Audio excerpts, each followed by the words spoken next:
Alors voilà, nous sommes arrivés au milieu du 7e chapitre. Je tiens un petit résumé de ce que nous avons dit jusqu'à présent.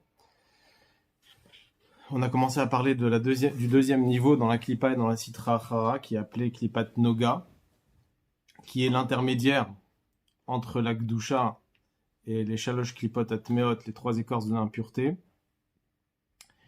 et la Klippat Noga de ce monde-ci, qui est majoritairement du Ra, du mal, comme on avait expliqué la semaine dernière, les 4 niveaux dans les mondes spirituels. Plus on descend de monde, plus il y a de la Klippa. Et là, il y a une majorité dans ce monde-ci matériel, majorité de Klippa. Et de là, justement, l'âme animale qui se trouve chez les Bnei Israël. Et pareil, les âmes des animaux qui sont purs reçoivent leur vitalité, donc de la Klippat Noga. Et tout ce qui est autorisé de manger, tout le minéral, le végétal, la vitalité de toutes les actions qui n'ont pas d'interdiction, ça s'appelle Klippat Noga. C'est pas interdit, c'est autorisé, mais il y a une petite lumière, il y a une possibilité d'élévation. Et donc, nous avons expliqué que lorsqu'une personne va manger, par exemple, pour satisfaire ses plaisirs et ses désirs, alors à ce moment-là, toute sa personnalité est rattachée avec les Gimel Klipot Atmeot, ça veut dire qu'elle descend, ça passe de la possession de la Klippat Noga à la possession des trois écorces d'impureté, qu'on appelle ça les Shalosh Klipot Atmeot. Et d'après ce qu'on a dit avant, que les vêtements de l'âme animale, en l'occurrence ici, qui sont la pensée, la parole et l'action, que vis-à-vis de l'âme animale, la pensée, la parole et l'action vont rendre impure encore plus l'âme animale, et donc ça pourrait le faire descendre lorsqu'on utilise des choses qui sont autorisées pour satisfaire les désirs de son corps. Alors à ce moment-là, on habille la pensée, la parole et l'action dans les trois écorces de l'impureté, ce qu'on appelle les Shalosh Klipot Atmeot, et donc on la rend encore plus impure que de ce qu'elle était auparavant. Alors est-ce qu'il y a une solution? Alors effectivement, puisque ça s'appelle Klippat Noga, il y a une solution, justement pour sortir de la Klippa. Alors on était dans les mots, on était au mot Lefi Sha'a. Lefi Sha'a, ça veut dire momentanément. Ça veut dire qu'effectivement, ce qu'on a dit jusqu'à présent, ça descend dans les trois écorces de l'impureté, c'est uniquement momentané. Mais ça reste pas de façon éternelle dans les trois klipot atmeot, dans les trois écorces de l'impureté. Adasher yashuv Adam veyachzor la avodat Hashem ul torato. Jusqu'au moment où la personne va revenir vers Dieu, vers le service de Dieu, vers sa Torah. Alors à ce moment-là, il peut libérer cette vitalité de Klippat Noga qui était tombée dans les trois écorces de l'impureté, peut la libérer et l'élever dans la Gdusha. À partir du moment où une personne y fait tchouva et il regrette sincèrement d'avoir satisfait ses plaisirs, et que là il va décider de sanctifier complètement toutes les forces dans lesquelles il s'est investi, il va les sanctifier uniquement pour Dieu et pour sa Torah et pour son service en Dieu. Et il va réaliser, ça veut dire que il va, toutes ces forces qui ont été utilisées dans le côté négatif, il va les transformer, il va utiliser cette énergie. Grâce à ça, il va pouvoir prier, il va pouvoir étudier.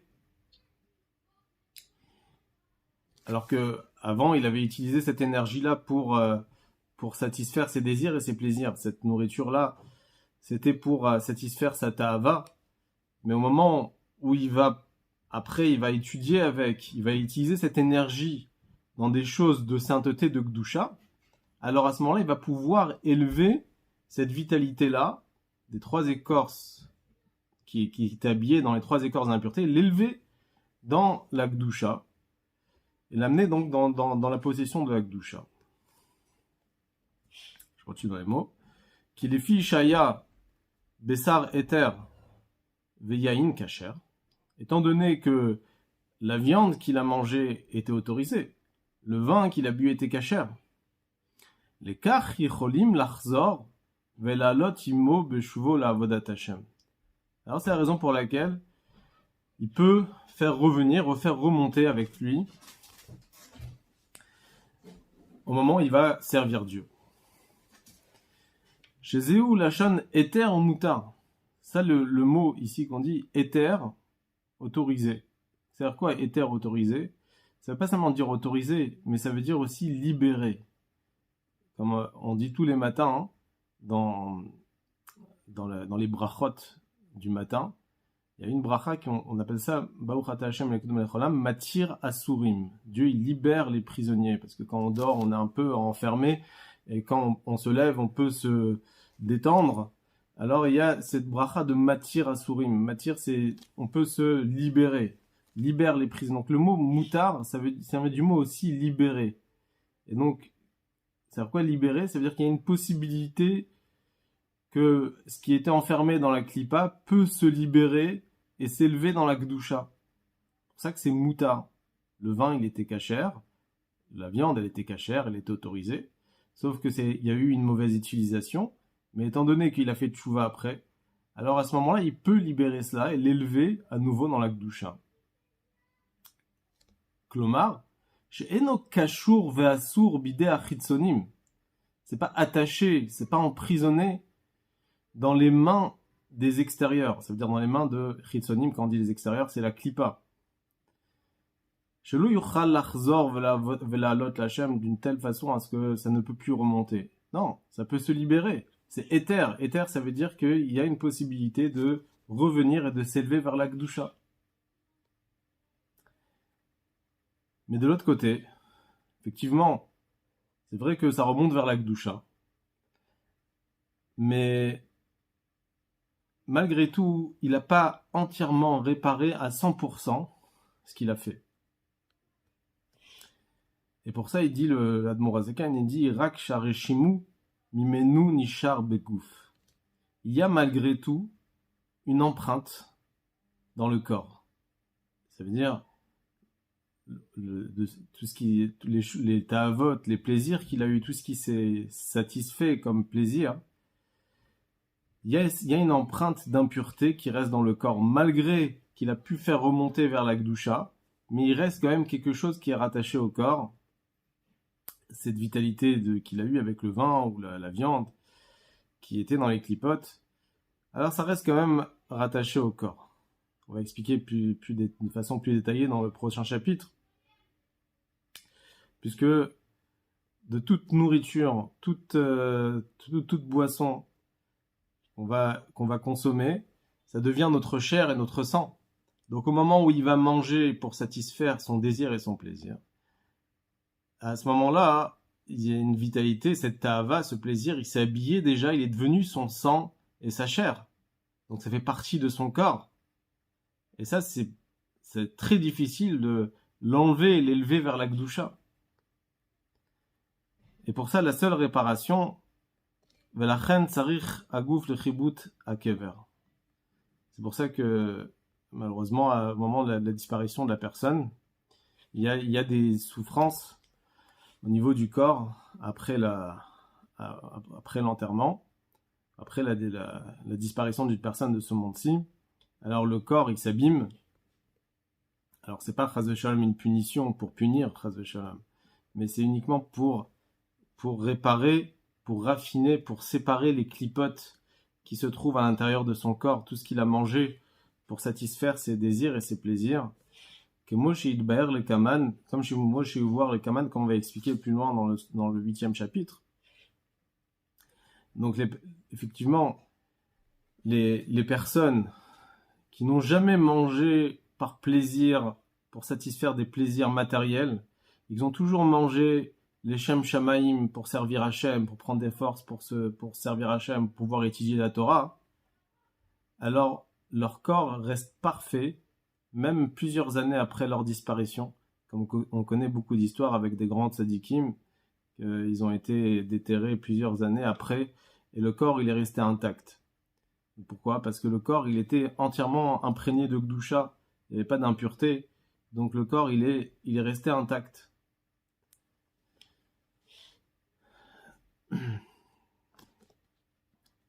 Et là, il dit entre parenthèses Admor HaZaken que, en réalité, tout ce qui est utilisé par plaisir personnel, par plaisir animal, alors il y a besoin d'un tikkun, d'une réparation pour pouvoir enlever cette klipa.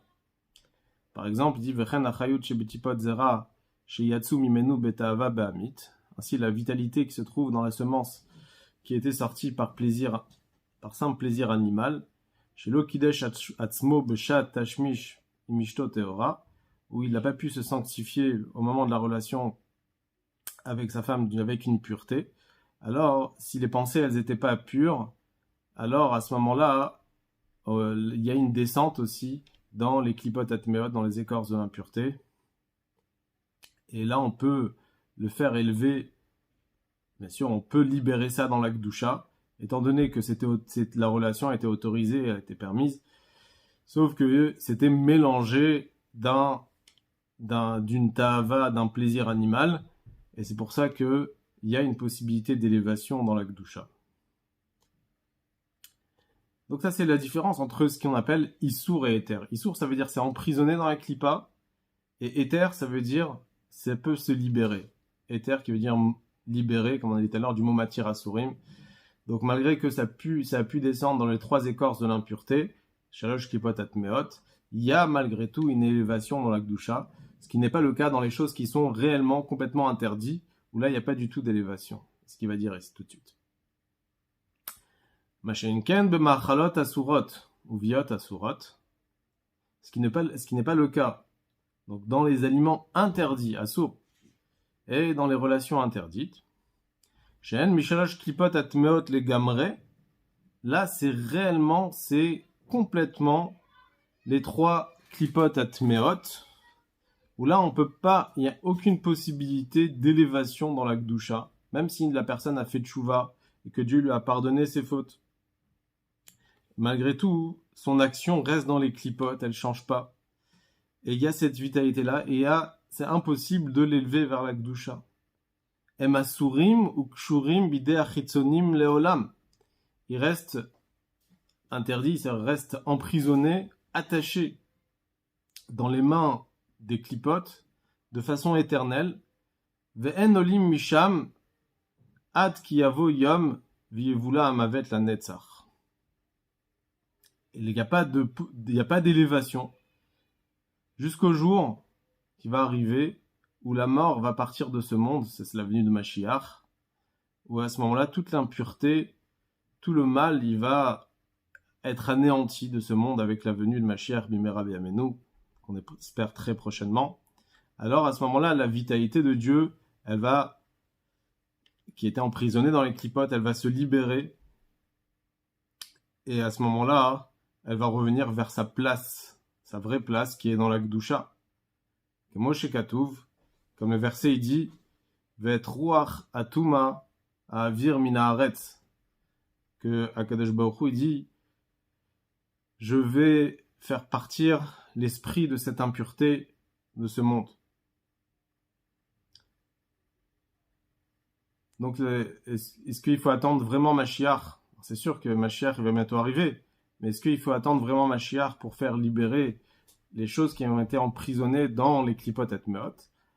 Alors, il y a une autre possibilité, c'est la tchouva. Mais pas la simple tchouva, c'est la très grande teshuva.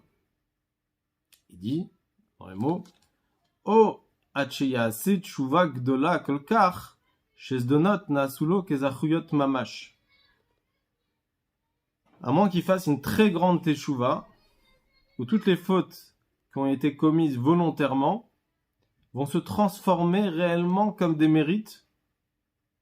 Donc c'est pas une teshuva habituelle, c'est une teshuva particulière qui a la force de pouvoir élever toutes les étincelles, les sdonot, c'est les fautes qui ont été commises volontairement, l'élever dans la Gdusha, les transformer jusqu'à que même les sdonotes, les fautes qui ont été commises volontaires, vont se transformer en mérite. C'est une très très grande teshuva, ça, parce que en général, le niveau habituel de teshuva, c'est que Dieu il pardonne les fautes qui ont été commises volontairement, et il va considérer ça comme des fautes qu'on a fait par inadvertance.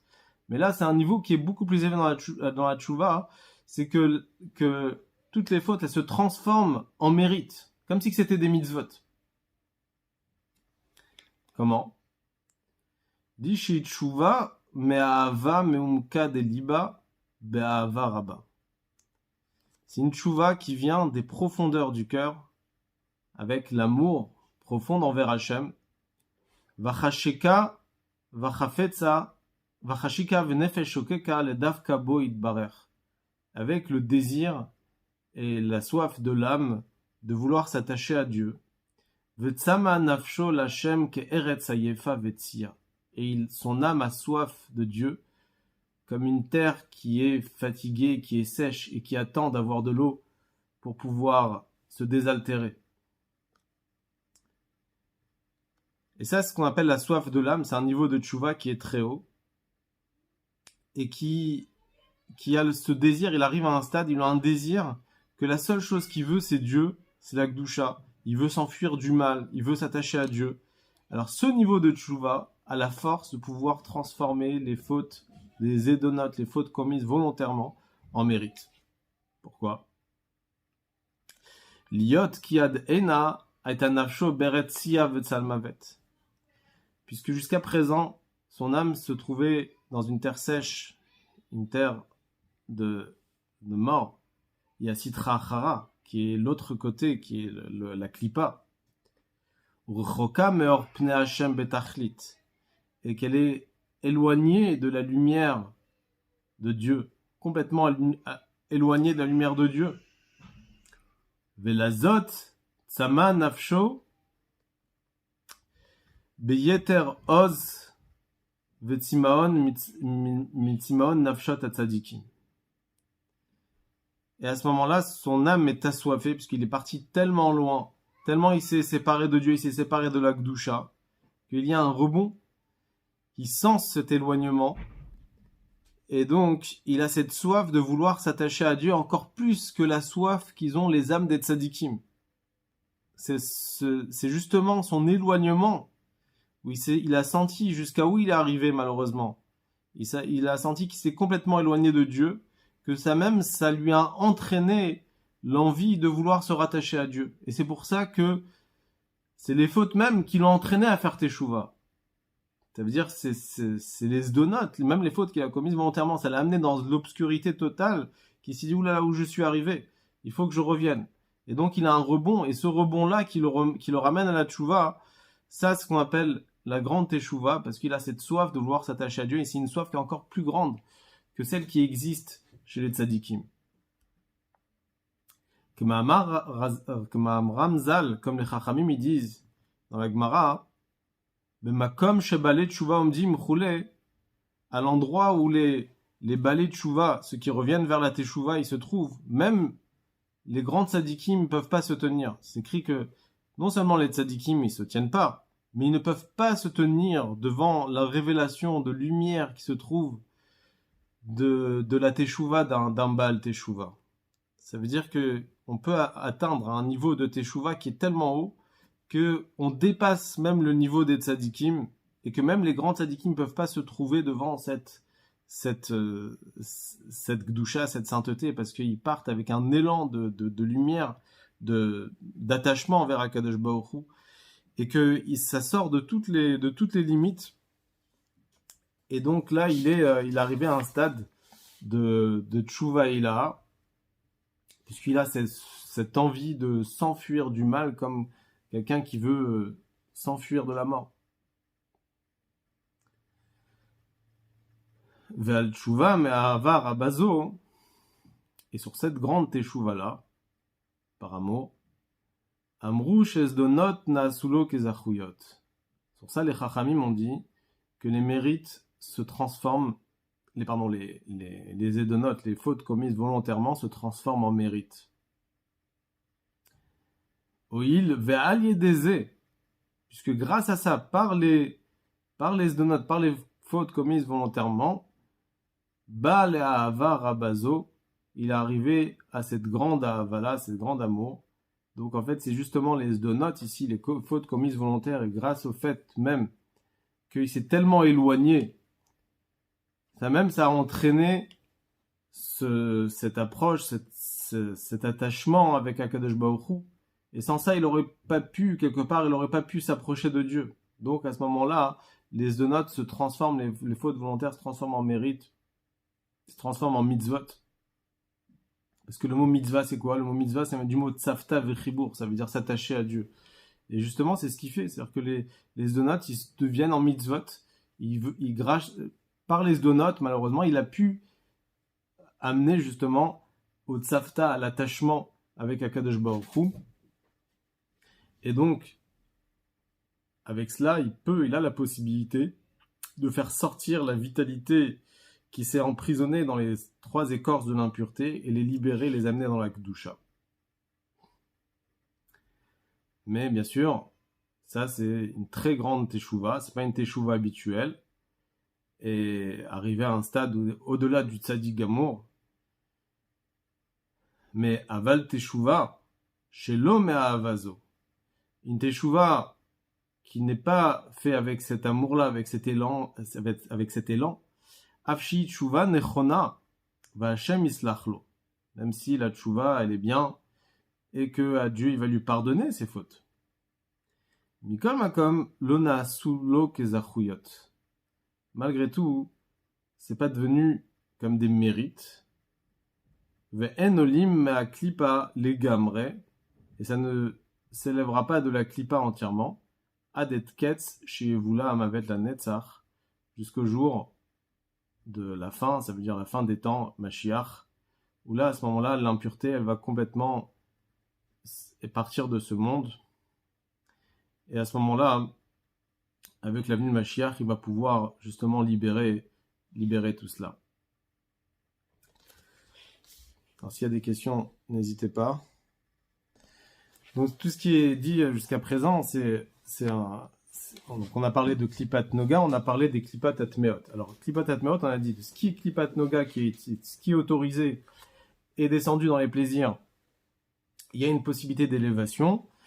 Et il y a ce qui est devenu interdit, alors ce qu'on appelle les machalot, la sourot, des aliments interdits et des fautes donc tout ce qui est interdit, à ce moment-là, ça va dans les clipotes et c'est assour, donc il n'y a pas d'élévation, à moins que la seule élévation, c'est bien sûr la venue de Mashiach qui va pouvoir libérer cette vitalité et l'élever dans la Gdusha, ou bien, on a dit ici, la grande teshuva.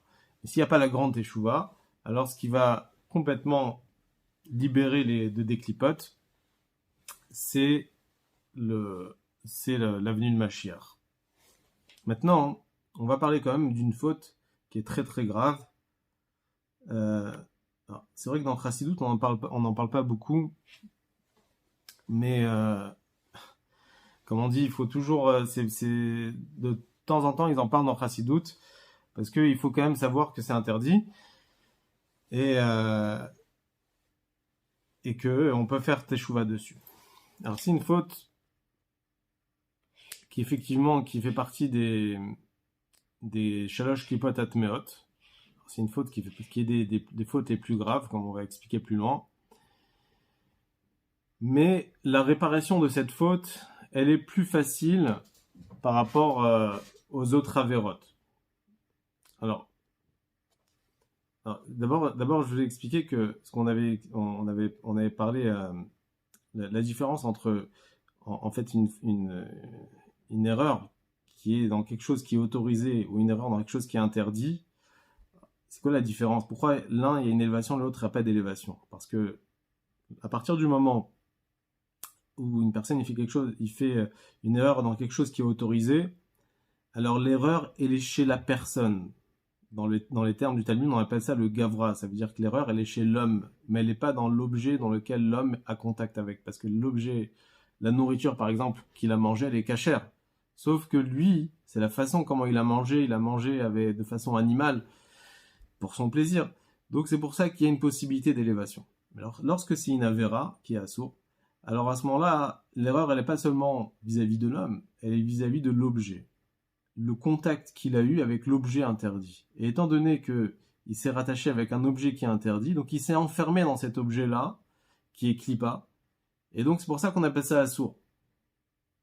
Donc quand c'est klipat noga, l'erreur il est uniquement chez l'homme, mais pas dans l'objet. Mais si l'erreur est avec quelque chose qui est interdit, avec un objet qui est interdit, alors à ce moment-là, c'est bloqué et ça reste dans les 3 écorces de l'impureté. C'est pour ça que ça s'appelle assour. Maintenant, il y a une faute que d'un côté, bon, la faute elle est chez la personne, mais de l'autre côté, il n'y a pas de, comment on appelle ça? Il n'y a pas d'objet avec lequel on a contact. Ça, on appelle ça, il va dire si l'Admorazaken, il va parler de Khatat Nourim, des fautes de jeunesse, qui est donc ce qu'on appelle Zera Levatala, ça veut dire la semence en vain, et que ça, c'est une faute qui est, même si effectivement elle est très très grave, mais malgré tout, il y a une possibilité d'élévation, il y a une possibilité d'élever ça ça veut dire de libérer ça plus facilement qu'un autre interdit. Alors, le rabbi, il donne des conseils, ça c'est pour les jeunes bachurim ou les shivat, on va pas trop rentrer dans le sujet, mais il donnait conseil aux bachurim d'étudier, de connaître des lettres de Tanya par cœur, des mots de Tanya par cœur, et que les mots de Tanya, ça va rentrer, ça construit, parce qu'on dit que les mots, c'est comme des murailles qui protègent donc, de l'impureté, et que grâce à ça, il va pouvoir se protéger justement de ces forces d'impureté, et ça va pouvoir libérer ça dans la Gdusha. Alors, Ubazé Yuvan, je vais lire dans le... Pardon, j'étais arrivé où là? Ouais, je remonte, excusez-moi, un petit peu. Ouais, Achachayut. Achachayut chez Betipot Zera chez Yatsumi Menu Levatala. La vitalité des semences qui sont sorties en vain. Alors c'est vrai que cette faute elle est très grave et que malheureusement ça peut empêcher la Géoula et ça fait partie des fautes qui sont même pires que les 3 fautes qui sont connues à Vodazara, Gilou Yarayot et Shvichut Damim, et que dans le Zohar c'est rapporté que même la tchouva ne marche pas. Quand on parle de la tchouva, c'est la petite tchouva, mais la grande tchouva elle marche effectivement par rapport à ça. Af shiarda venichlela beshach tipot atmeot, même si elle s'est englobée dans les 3 écorces de l'impureté. Arezo ole misham b'tchouva nechona uvekavana atsuma b'kriyat shema shalamita. Malgré tout, il y a une possibilité d'élévation et ça peut s'élever par une grande teshuva et avec une grande kavana dans le kriyat shema avant de dormir, ce qu'on appelle kriyat shema shalamita. Kenodam et Harizal, Umrumas Bigmara, comme c'est rapporté au nom du Harizal, c'est aussi allusionné dans la Gemara. Kol akore kriyat shema al mitato, kilu ochez cherev shel shte piyot roulé. La Gemara dit dans le traité Brachot que toute personne qui lit le Shema Israël avant de dormir, c'est comme si qui tenait une épée double tranchante. Pourquoi on parle ici d'une épée double tranchante? Il dit parce que la rogue gufot achitzonim, pour tuer les corps extérieurs. Alors c'est connu, dans Kabbalah on dit que à partir du moment où une personne fait une faute, alors à ce moment-là il attire les clipotes, il attire les écorces de l'impureté. Maintenant les clipotes, qu'est-ce qu'ils font les clipotes? Ils prennent de la vitalité grâce à sa faute, ils prennent de la vitalité, ils puisent de la vitalité pour l'amener pour eux-mêmes, pour pouvoir s'élever, pour pouvoir se gonfler. Donc ça, c'est les clipotes. Ce qu'ils font tout le temps, c'est qu'ils puisent de la vitalité. Maintenant, les clipotes, ils ont 2 façons comment puiser la vitalité. Il y a une première façon, c'est ce qu'on appelle par les timsumim. Ça veut dire que Dieu, il a tellement contracté sa lumière, contracté, jusqu'à que il y a aussi de la place pour que les clipotes, que les écorces de l'impureté puissent puiser de la Gdusha. Il y a une deuxième possibilité, comment les chitzonim peuvent puiser de la Gdusha, c'est d'un niveau très haut. C'est un niveau, une lumière de Gdusha qui est tellement haute et qui fait pas de différence entre une personne qui fait des mitzvot et une personne qui fait des averot. C'est un niveau qui est au-delà du Tzimtzum, c'est une lumière infinie. Et que les clipotes, s'ils atteignent ce niveau-là, ils peuvent prendre de ce niveau-là. Alors comment ils peuvent atteindre ce niveau-là? C'est justement, malheureusement, par les fautes d'une personne. Quand une personne il fait une faute, alors à ce moment-là, il ouvre les portes, il laisse l'accès au chitzonim, c'est-à-dire au clipotes, de pouvoir puiser cette vitalité et l'amener dans l'impureté.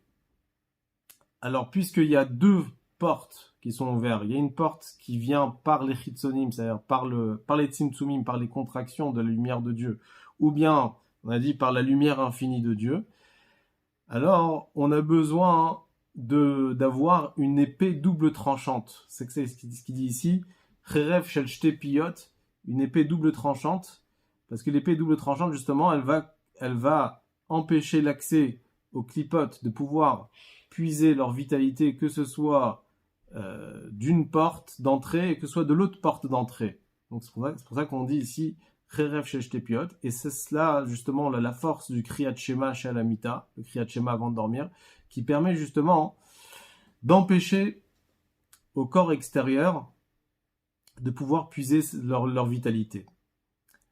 Je continue dans les mots. Shenasu levush lechayut shebetipot, qui deviennent justement les forces de l'impureté deviennent un vêtement à la vitalité des semences, volé à chayut mehem, et la vitalité donc elle se sépare de eux à partir du moment où il a fait justement ce grand kriyat shema chez Alamita, et qu'il a dit avec une grande kavana, ce qu'on a dit ici kavana atsuma, ça veut dire vraiment il prononce bien chaque mot, il se concentre sur chaque mot du kriyat shema chez Alamita. Alors à ce moment-là, il tue justement ses corps extérieurs et il libère donc cette vitalité qui est allée dans les clipotes, qui adoua les yodechen, comme c'est connu pour ceux qui possèdent donc le Chochma Nistara, ça veut dire la Chochma cachée qui est la Kabbalah. Velachen, l'uskar avon zera levatala batora bichlal biot asurat. Et c'est justement la raison pour laquelle la Torah ne mentionne pas clairement cette faute. Donc la faute de zera levatala, elle ne le dit pas clairement, même si on en parle dans la Gemara, dans la Torah orale, on en parle dans les poskim, et dans les livres de Moussar et de Kabbalah. Mais dans la Torah, la Torah n'a pas intégré cet interdit, Bichlal Biot Asurot, dans tous les autres interdits, ce qu'on appelle tous les relations interdits. La Torah ne mentionne pas cette faute-là. Pourquoi? Donc la Torah, elle va en parler très vaguement dans une histoire, dans une des parachutes de la Torah, je crois que c'est les parachutes de Vayigash, avec Yehuda et Tamar, avec Er et Onan qui sont morts justement à cause de cette faute-là. Mais la Torah, elle n'écrit pas clairement comme un interdit, comme une relation interdite, étant donné que il y a une possibilité d'élévation, il y a un tikkun qui peut se faire, justement, on peut libérer justement cette vitalité qui était emprisonnée dans les clipotes. Malgré, donc il termine, Af shechamur me'en vegadol avono biprinat agadlut veribouy atuma vaklipot, même si cette faute-là elle est très très grave, elle est même plus grave que les relations interdites, tous les adultères. Vegadol avono biprinat agadlut veribouy atuma vaklipot, la faute a été très grande puisqu'il y a une multiplication d'impuretés et de clipotes chez Molid ou Marbe meod botzat zera levatala yoter mi biot asurot, puisque il va donner naissance, on va dire, à des forces d'impureté beaucoup plus que les relations interdites. Pourquoi? Parce que au moment où il y a une, une relation interdite, alors à ce moment-là, il y a quelque part un réceptacle, et donc il va limiter la vitalité. Mais à partir du moment où la semence elle est en vin, alors à ce moment-là, étant donné qu'il n'y a pas de réceptacle à cette vitalité-là, donc cette vitalité-là, elle est beaucoup plus grande, puisqu'elle n'a pas justement où s'exprimer. C'est comme une personne qui a une grande itlaavout, il a beaucoup d'émotions, et que s'il va pas exprimer cette émotion dans une action matérielle, alors à ce moment-là, cette émotion, elle sera au-delà des limites. Elle va, parce qu'il a besoin justement de canaliser qu'on appelle ça, ses émotions. Donc à partir du moment où c'est canalisé, donc c'est limité à quelque chose. Mais si c'est pas canalisé, si ça va dans le vide, alors à ce moment-là, ça ramène une grosse impureté, une grosse clipa. Mais malgré tout, dans l'autre sens, justement puisque ça n'a pas de réceptacle, c'est une lumière, on va dire, sans réceptacle, alors à ce moment-là, elle peut aussi partir et partir complètement comme elle est venue. Ça veut dire que justement, effectivement, cette clipa, elle est arrivée, et étant donné qu'il n'y a pas de kélim, il n'y a pas de réceptacle pour attraper justement cette kedusha, donc cette kedusha, elle peut se séparer de cette clipa beaucoup plus facilement que si c'était une relation interdite. C'est ça qui dit que rak shebebiot asurot mosif koach vechayut biklipat mea beyoter. À partir du moment où il y a une relation interdite, alors à ce moment-là, on rajoute de la force et de la vitalité et dans la klipa, on rajoute Hacheno yachol alot misham machayut bitshuva, jusqu'à qu'il n'y a plus possibilité d'élévation, même par la teshuva. Et l'Admorazaken, il dit dans la note, à Gaha, Mipne shenikleta bisod de nugva de klipa, amekabelet vekoletet achayut meagdusha. Il dit parce que à partir du moment où il y a une relation conjugale, donc à ce moment-là, puisque la relation est interdite, alors à ce moment-là, sa vitalité, elle s'est reliée avec ce qu'on appelle le yesod de la klipa, ça veut dire c'est l'attachement de la klipa, le yesod, le fondement de la klipa, et à ce moment-là, elle s'est attachée à quelque chose de physique, et il n'y a plus de possibilité d'élévation. Machenken bezera levatala, ce qui n'est pas le cas lorsque c'est donc une semence en vin. She'en sham prinat nukva de klipa, rak shekochotea vechaylotea malbishim lechayot shebatipot keeda le dechen, que c'est pas habillé dans la klipa, et donc c'est pour ça qu'il y a une possibilité d'élévation. Dans le cas, il y a assez de tshuva ma'ava rabba kolkar at shezdonot na'asulo kezachuyot, à moins que il fasse une très très grande chouva, comme on a dit tout à l'heure, que la grande teshuva, qui est me'ava rabba par le grand amour, ou que même les fautes qui ont été commises volontairement, il se transforme en mérite. Alors à ce moment-là, il y a effectivement une possibilité d'élévation.